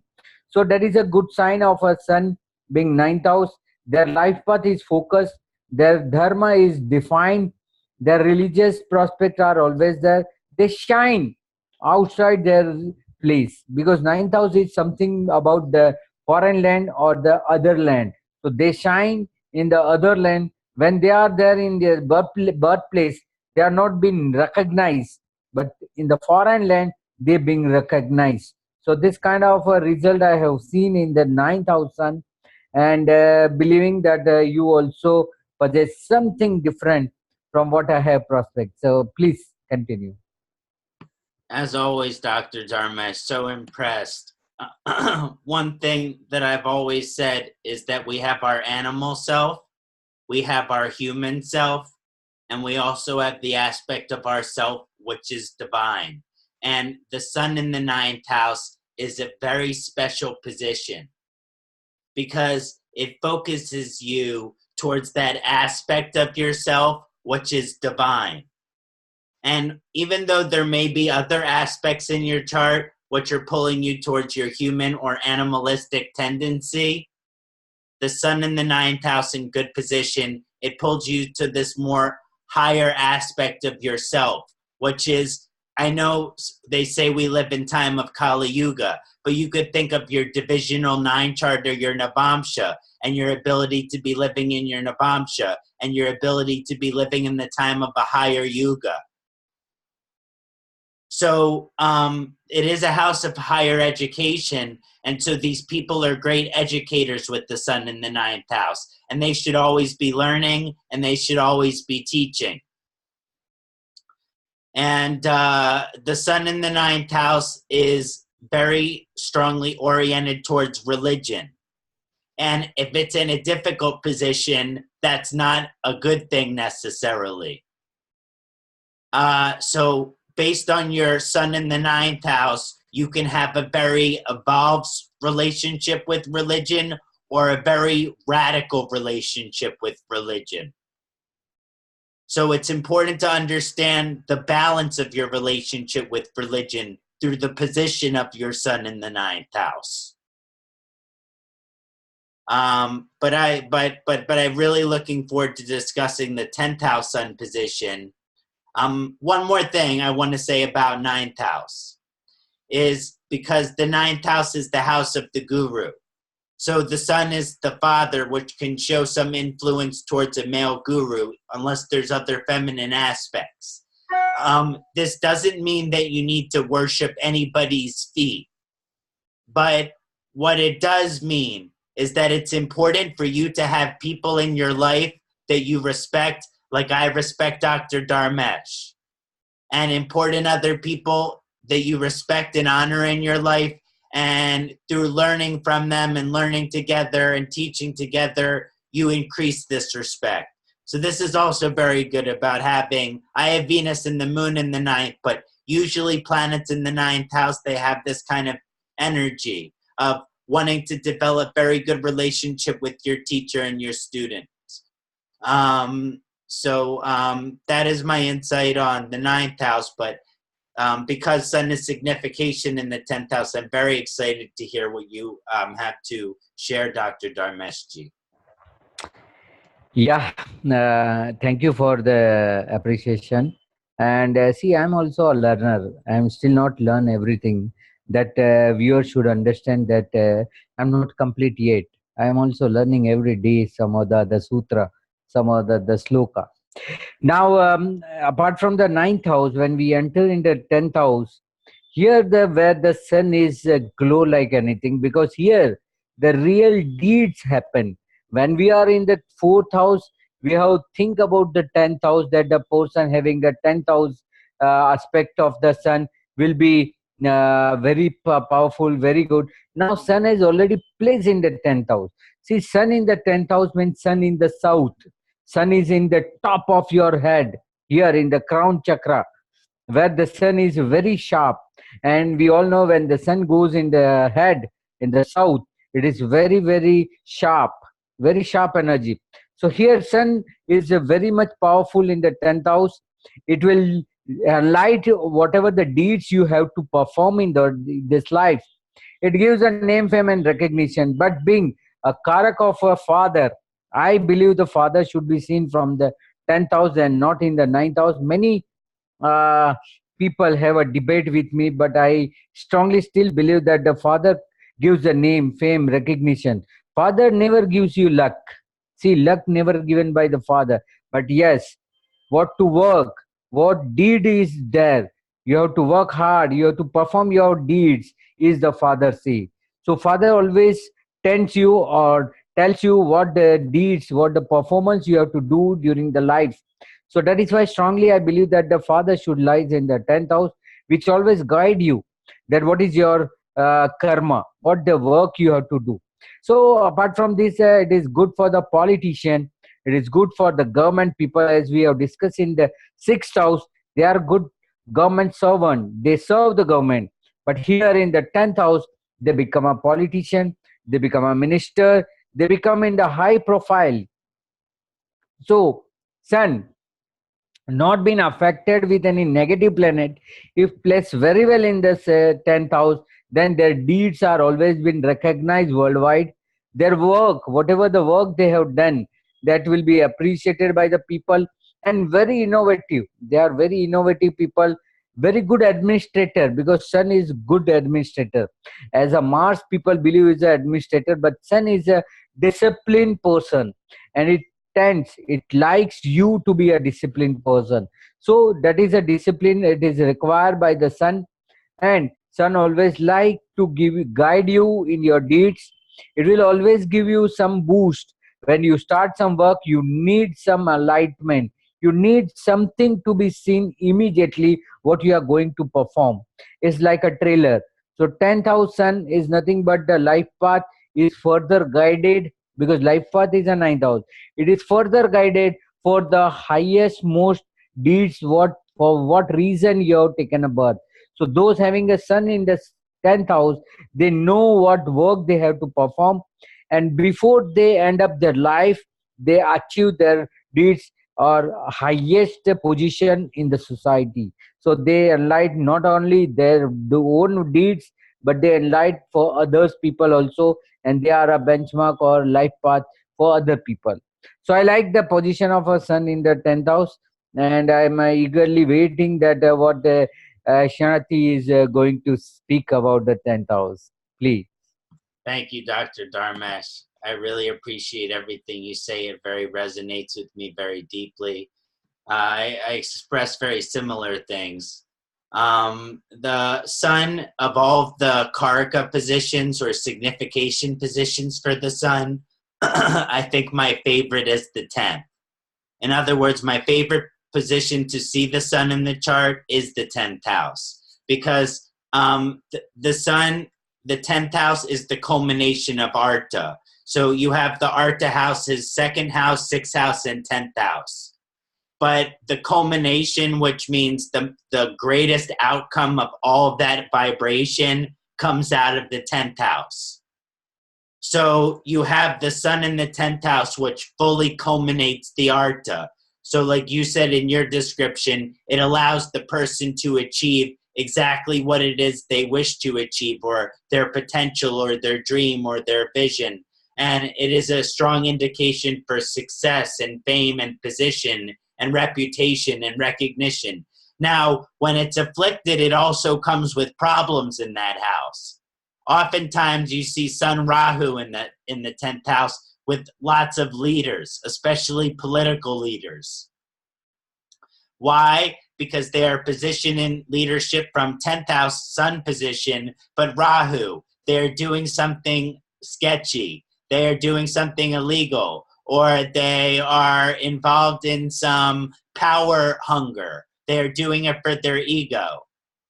So a sun is, I like sun with Mercury, I like sun with Jupiter, but otherwise sun alone in the 10th house.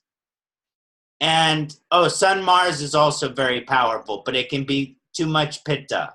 But if it's in strong sign, that can also be very good. And but it does indicate you really achieving your full potential on the material world, on the material realm, which I like the saying, leaving your mark on the world. So we're all born in this life as little babies.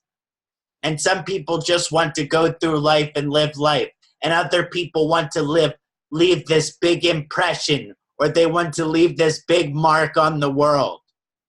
Well, undoubtedly the people with 10th house will want to leave this impression on the world, so that when they pass, when eventually they go through moksha, and remember, sun in the 10th house does aspect the 4th house, that when they go through moksha, that there is still something that they are remembered for.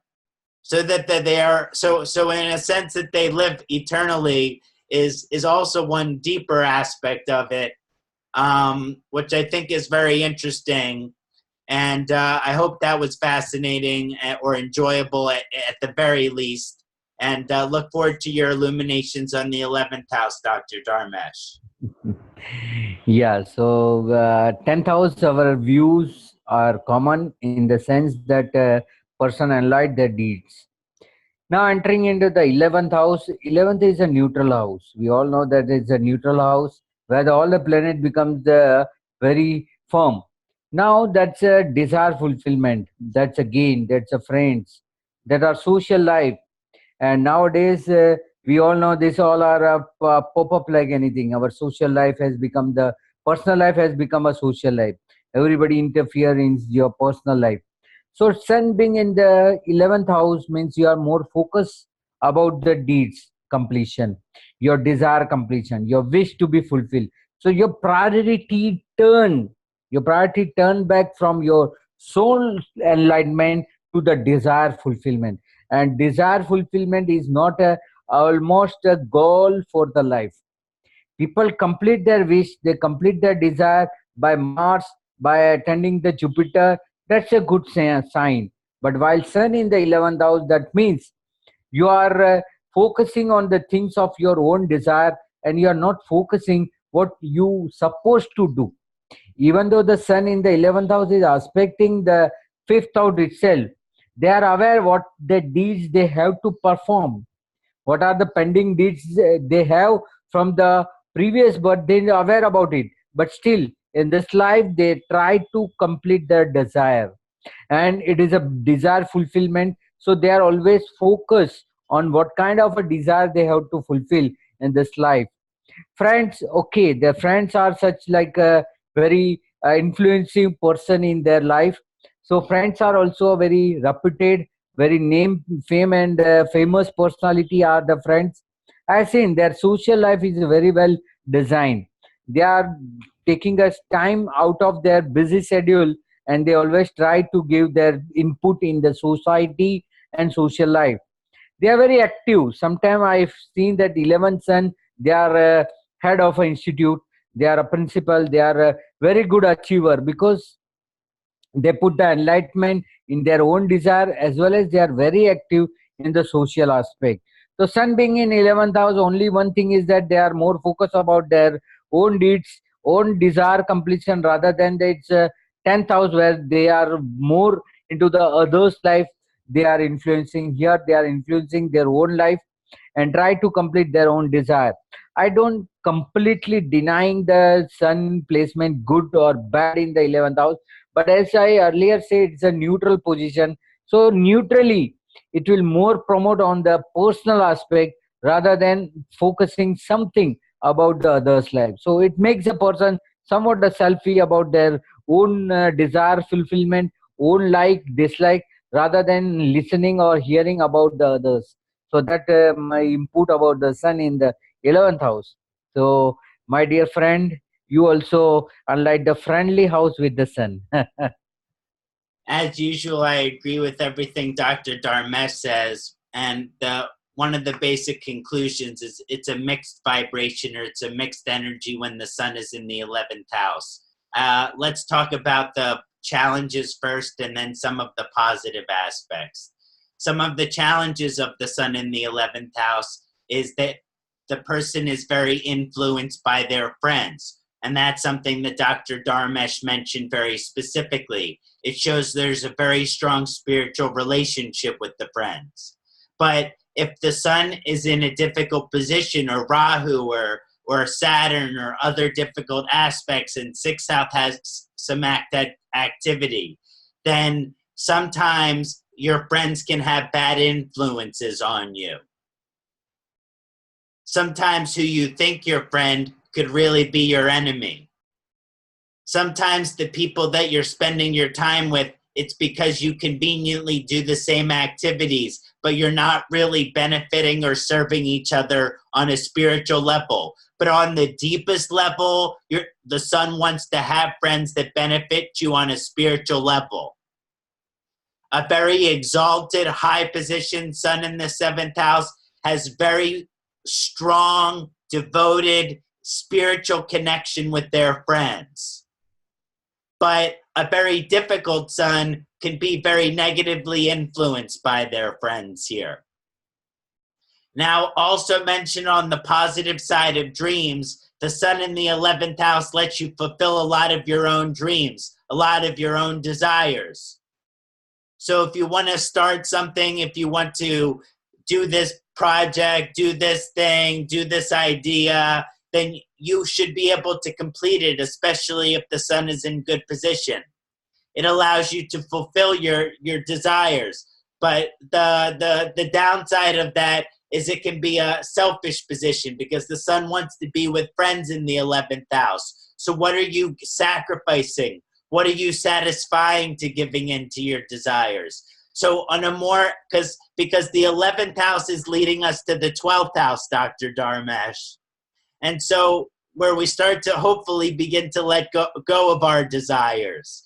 So as you evolve with the sun in the 11th house vibration, it's yes, it's achieving your desires, but also learning to find recognition just through being yourself, because the sun represents being truth.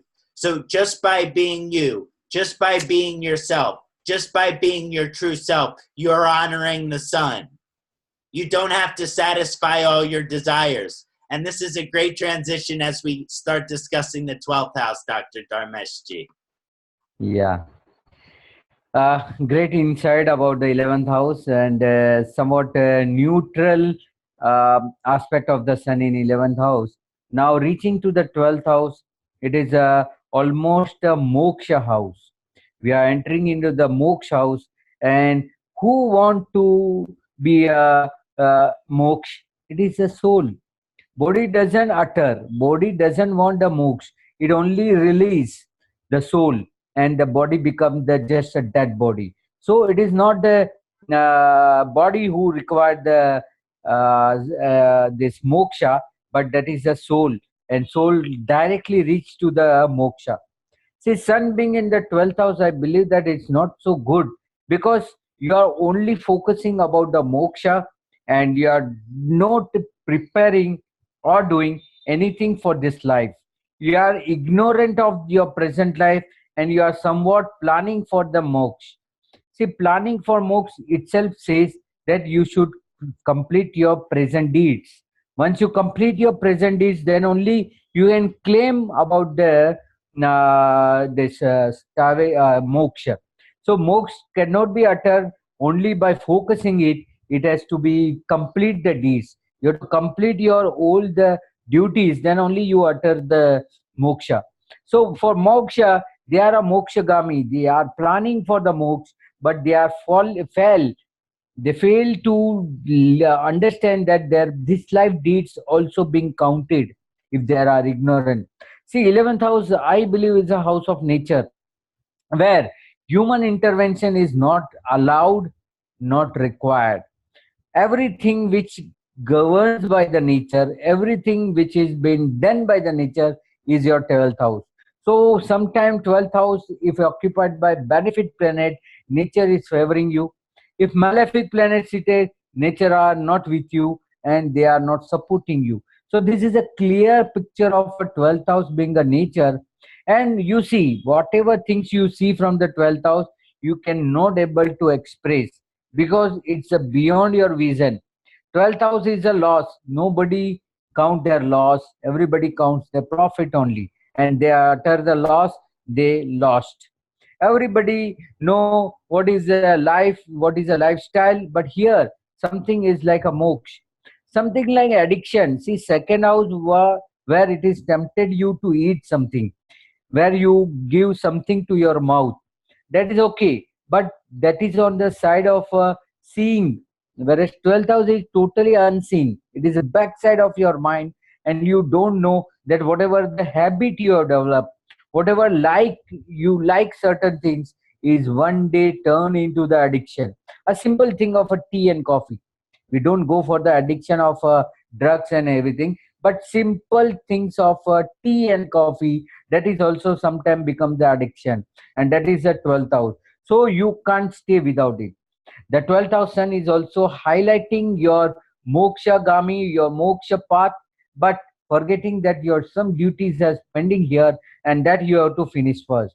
And 12th house, the sunny sun, I always seen that they are somewhere punished by the nature. Nature punish them because you are not focusing on the things which you have to supposed to focus. See what happened with the sun in the 12th house, it is directly aspecting the 6th house. That means you are focusing, you are enlightening your enemies, you are instigating your enemies, you are instigating your disease, you are instigating your oppositor to be powerful, and because of that, ultimately you are going to suffer. Sometimes some nation we know, they themselves has developed the enemies, and that enemy one day come punish that state. So it is like that, that we have ourselves has created so many enemies, and because of that created of enemy, or focusing more on the enemies, we are losing the path of the present life.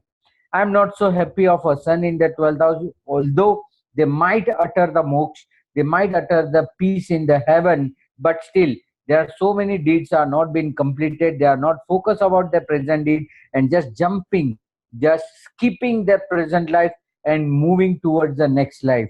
So that is a unfocused side, I say, about the person life. So that is the say of my in the 12th house. It is completely lost. The sun lost or lose its own qualities in the 12th house. So definitely you might have your own views. So you can also share simultaneously what you believe about the sun in the 12th house. You It's say all yours. so much that resonates. I just add a few little extra points to add on. And it reminded me when Sun and K2 are conjunction at same degree in the 12th house, that's the sannyas yoga. So there is something very powerful to be said about Sun in the 12th house being beneficial for you spiritually, but its aspect on the 6th house is usually difficult materially.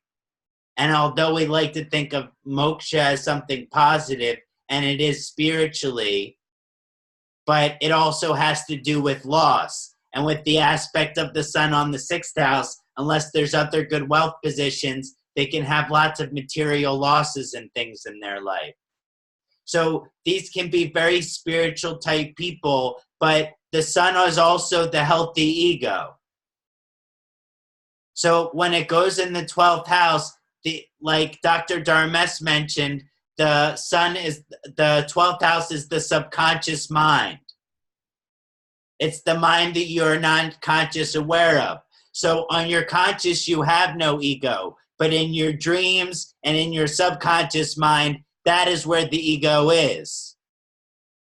So to work on your ego, you have to go through guru. You have to go through spiritual practice. You have to go through working with your dreams. You sometimes have to work with special traditional healers or doctors. And this 12th house, it can show on its most extreme what you call the possession, which it means that some darker vibration has taken control over the other person. So then they need some very deep kind of healing, like some kind of yagya by a Brahmin. But every religion does it differently. But again, this 12th house vibration, it does mean the soul wants to stop reincarnating. Which means if you have attachments, and every single ego has attachments. That's why the 12th house position is difficult, because it seeks to take the attachments that your ego has and remove them so that it may benefit you upon your spiritual path. And I just want to thank you, Dr. Dharmesh, for sharing this time with me, or if you have any final comments. I am so honored to have done this analysis on the sun with you, and I look forward to determining which graha we will discuss next. Yeah, so definitely we are doing the next series on the different planets, and especially Mars, or so many are in the queue. But I believe that after the sun, we have complete the moon, we have complete the sun. Now we should directly see the Saturn, and after the Saturn, because today's main talk of is the Saturn.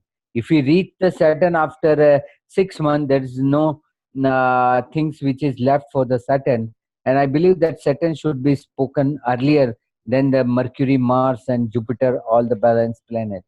So I hope that we able to do the Saturn series as earlier than the other series. Let's go with the essential of a life, not as a sequence of a life. That's what I believe. Okay, infinite blessings, my brother. Om Namah Shivaya. Namaste.